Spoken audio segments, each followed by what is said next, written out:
Being called the Captain of Adventure might seem over the top for someone else, but the title seems to suit all-round action hero Will Gadd. His accomplishments in climbing, paragliding, and kayaking are nothing short of awe-inspiring to your average adventurer. But Will started out just like any other kid that loved the outdoors. He grew up in a family that hiked, climbed, and went into the mountains whenever they could. His enthusiasm for being in the mountains led him into caving, kayaking, and climbing in his teens. It was through his passion for adventure that he realized how important the mountains were to him, and he vowed to find a way to make a living doing what he loved. That path has earned Will many awards, world titles, and incredible record-setting achievements. His competitive drive has put him at the top of the X Games and ice climbing World Cup events. His paragliding accomplishments include winning the Canadian and U.S. Nationals. But perhaps more impressive are his achievements outside of competition. The list is long and includes flying over the Grand Canyon in a paraglider and twice setting the world open distance record for paragliding. He has ice climbed icebergs off the coast of Labrador, in underground mines in Sweden, and made the first ascent of a frozen Niagara Falls.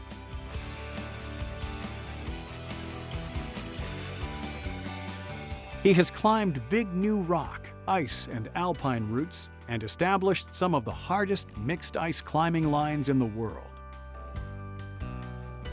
And never one to be idle. When Will isn't adventuring, he's busy giving back as an athlete, teaching ice climbing clinics, speaking on the importance of physical recreation, and writing guidebooks and articles on the sports he's passionate about.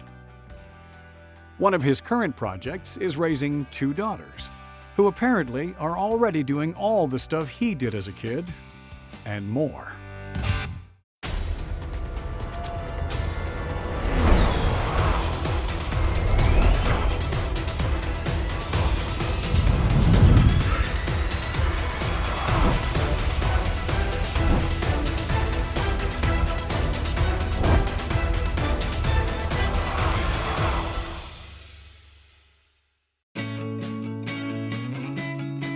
When Mike started snowboarding as a kid, he thought it was a cool thing to do. Although he experienced early frustration riding the T-bar at Lake Louise, it wasn't long before snowboarding became a big part of his life. Initially, it was all about having fun in the mountains with friends. When he started racing in the sport, he carried that attitude with him, and soon found that having fun was also important to having success in competition. Mike moved up through the ranks onto the national team and had his first start at the World Cup level in 2003. Although he suffered a couple of setbacks with bad crashes, in 2009, Mike earned his first World Cup podium with a bronze medal. He followed it up with a silver medal the same season. But that was just a hint of what was to come the next season at the 2010 Winter Olympics. Racing snowboard cross in front of a hometown crowd at Whistler, Mike was narrowly squeezed out of the gold medal spot, but was still thrilled with his silver medal performance. Mike had his career cut short due to sport-related injuries and retired after 2012, but he can still be found on his snowboard, although it's usually out in the backcountry. He's also very active with 2 of his latest passions, sport climbing and raising his young daughter.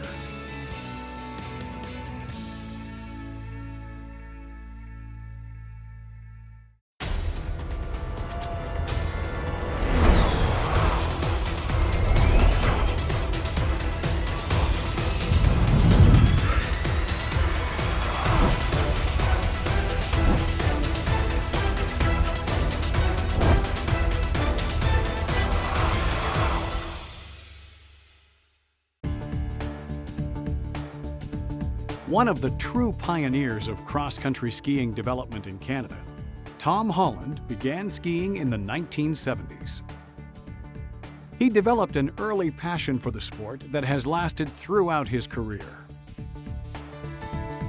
When he moved to Canmore in 1988, Tom was eager to share his passion for Nordic skiing and began coaching with the Banff Ski Runners and then the Canmore Nordic Ski Club. In 1990, he became the Nordic Sport Manager for the Calgary Olympic Development Association, or CODA, managing the Bill Warren Training Center and Hague Glacier programs.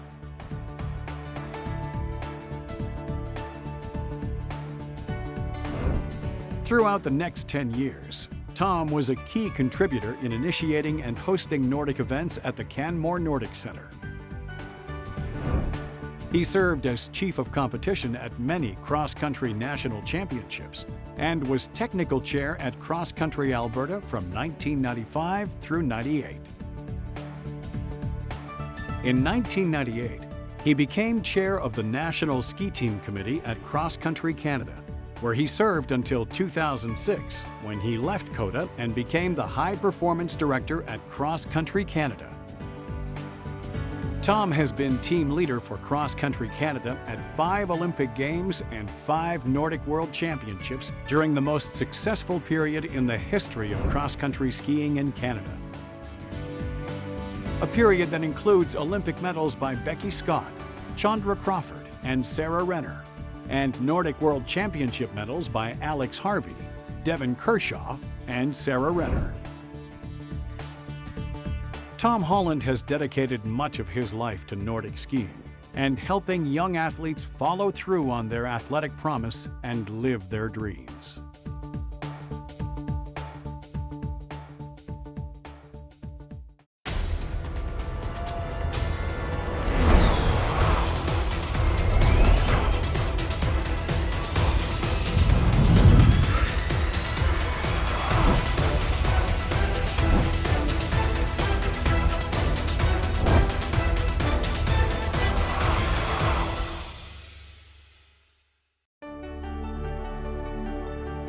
Gordy Morrison was born in Saskatchewan, but moved to Banff at an early age.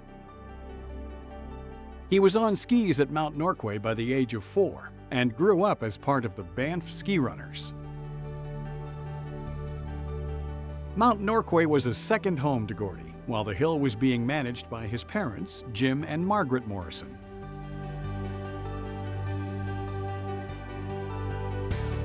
His parents were very active in the local ski scene, and so it was no surprise to anyone that by his mid-teens, Gordy was competing and winning at a provincial and national level.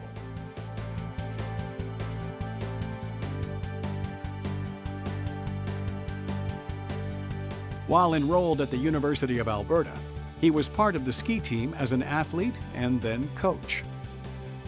The 9-member team saw Gordy as the anchor that held the team together and inspired them to great success. In 1952, Gordy was selected to be part of the Canadian Olympic ski team and competed in both downhill and giant slalom at the Olympics in Oslo, Norway.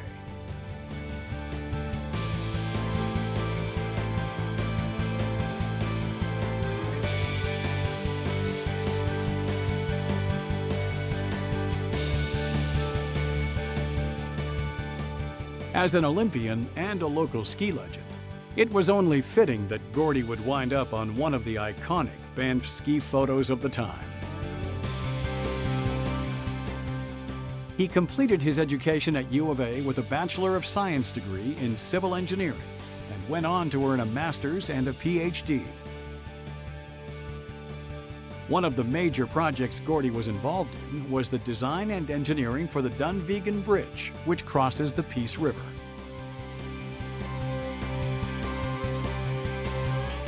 Gordy kept his ties with Banff and was a great supporter of Canadian alpine skiing.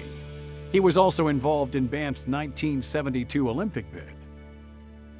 At the age of 41, Gordy Morrison was killed in a plane crash in the interior of BC.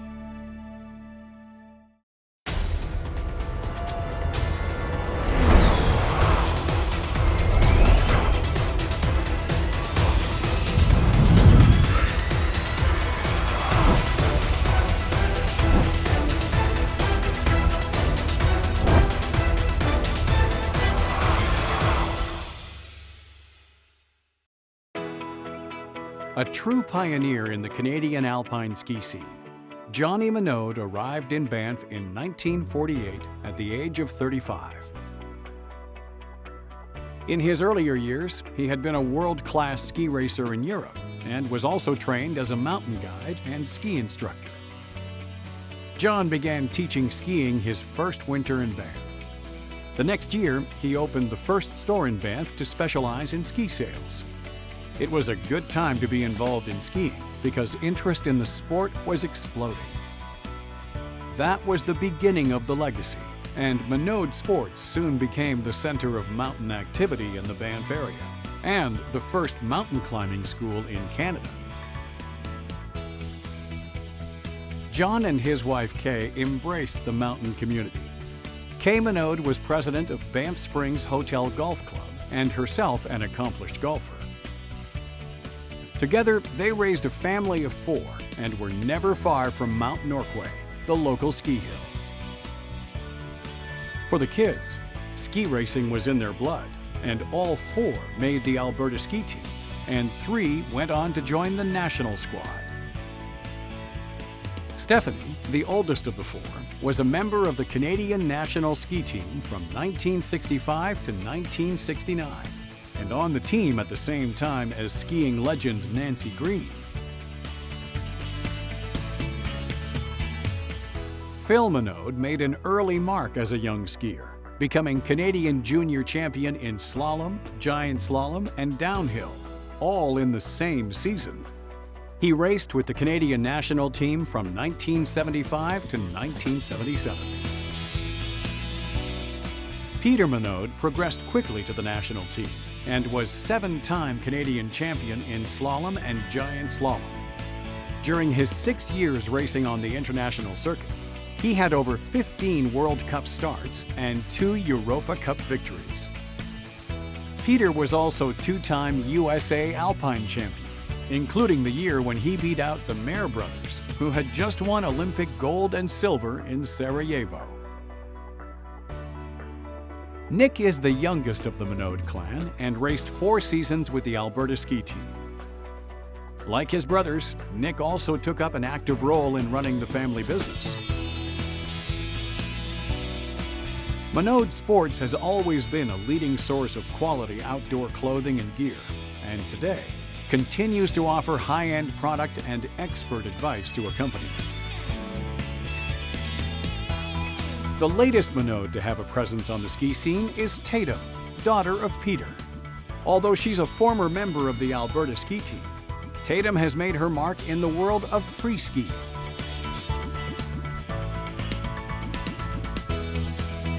She was named the world's #1 female free skier in 2015 and 2017 by Free Skier magazine and Powder magazine's Free Skier of the Year in 2017.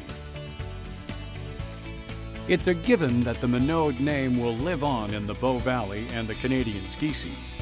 To honor their accomplishments and achievements, Mount Norquay named one of the runs on Mystic Ridge after the family. Stephanie, Peter, Nick, and Philip Minode and their families can now enjoy skiing Minode's legacy run on Mystic Ridge.